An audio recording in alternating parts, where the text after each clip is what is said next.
Ladies and gentlemen, welcome back to Mooloolaba Music, the comparison series. I am the local guitar tech, Chris, and today I have an incredible, not so local guest. This is Joe from Sydney. Joe, how you doing? I'm good, brother. How you doing? You good? I'm happy. Anytime we got guests in the shop and we're making music together and promoting gear, what could make me happier?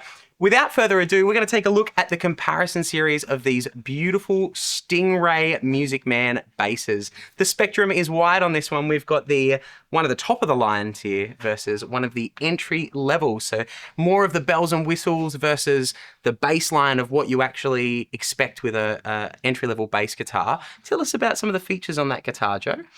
Right. Excuse me. So for this one, we have it's like a working man's guitar. That's right. It's the get out there and gig guitar. Get out there and do it. And this will facilitate that beautifully.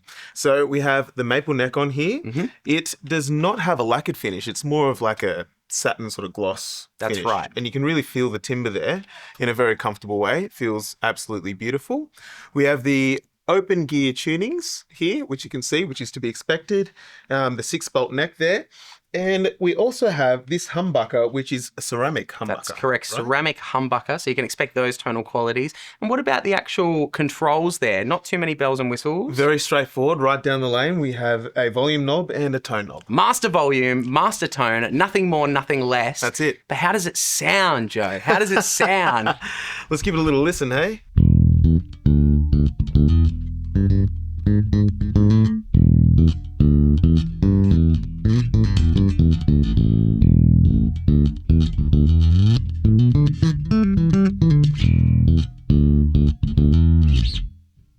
Groovy, funky, little bit of it. Filthy, ladies and gentlemen. That, if I do say so myself. That's nice. That is a whole lot of bass. What you could expect from an entry level, but a whole lot of bass for such a low price point. And I do love a maple neck. I think obviously maple is a relatively hard timber, but it just feels good to the touch. It's feels smooth good to the back.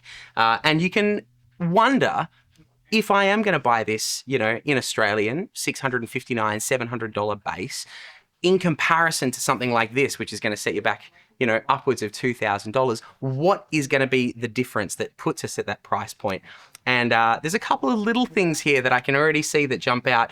Over here, you've got a maple fretboard and a maple neck, but over here, we have a roasted maple back of the neck. And I really love roasted maple anything. Roasted anything smells good, tastes good, but most importantly, it handles the environmental changes we experience here, especially in Queensland. You've got huge amounts of humidity, moisture, and fluctuations in temperature. So a roasted neck is going to be sturdier for longer.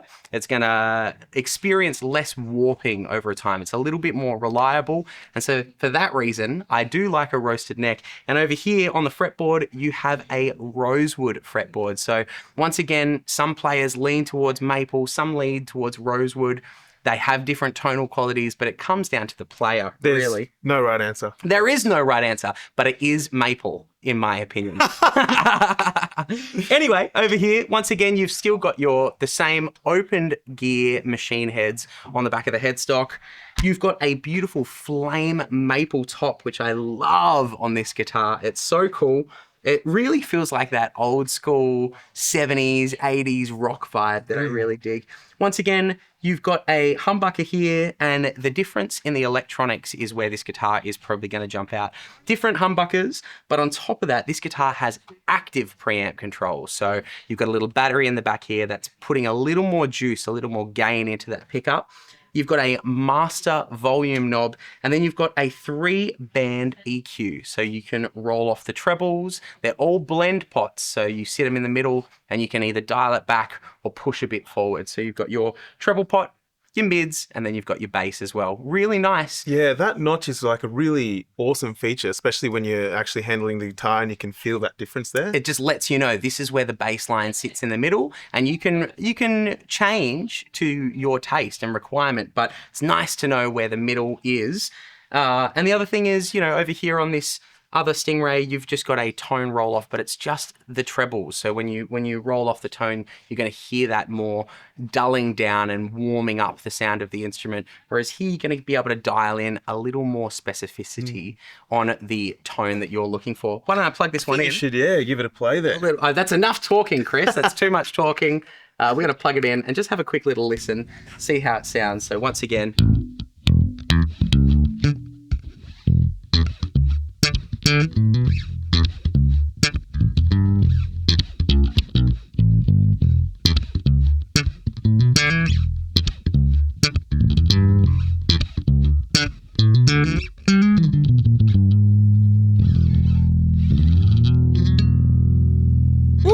Warm, and it's got so much going for it, ladies and gentlemen. Dial back the volume a bit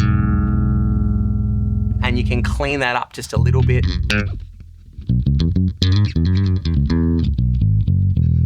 Very, very cool. Woo! Very, very sick. And once again, being able to dial in that tone just a little more. I really felt like that was a little dull. I want a little more highs. Let's have a listen.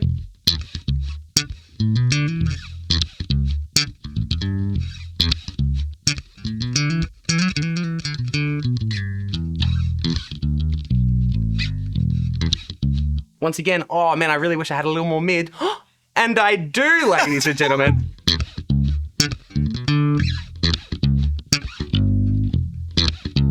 Now, ladies and gentlemen, I am not a bass player, but boy, do I love playing bass. And once again, man, I really felt like I've got the mids, I've got the highs, but I wish this bass just had a little more bass.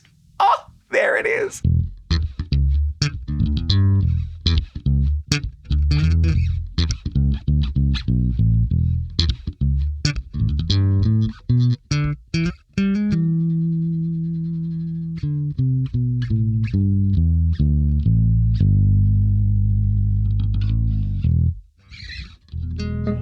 So you get a lot, ladies and gentlemen, you get a lot of tonal control, and that's really what you're paying for when you upgrade in this guitar. 100%. Like the fact that this guitar allows you to dial in your sound so much is so amazing. Like Right. you can really brand yourself as a player. That's right. You can really make those fine little adjustments that might be the difference between when you're playing your first instrument versus something a little more, just something that offers a little more fine tuning at your disposal. So once again, this is the Music Man 34 versus The Music Man 2. That's right, the Stingray. And these are gorgeous guitars in store now at Mooloolaba Music. Both are beautiful options, whether it be your first guitar, whether it be your first guitar, it doesn't really matter. But if you are looking for active preamp controls, that's what you're going to find in this bad boy. And if you're looking for passive control, you can look no further than this beautiful bass right here.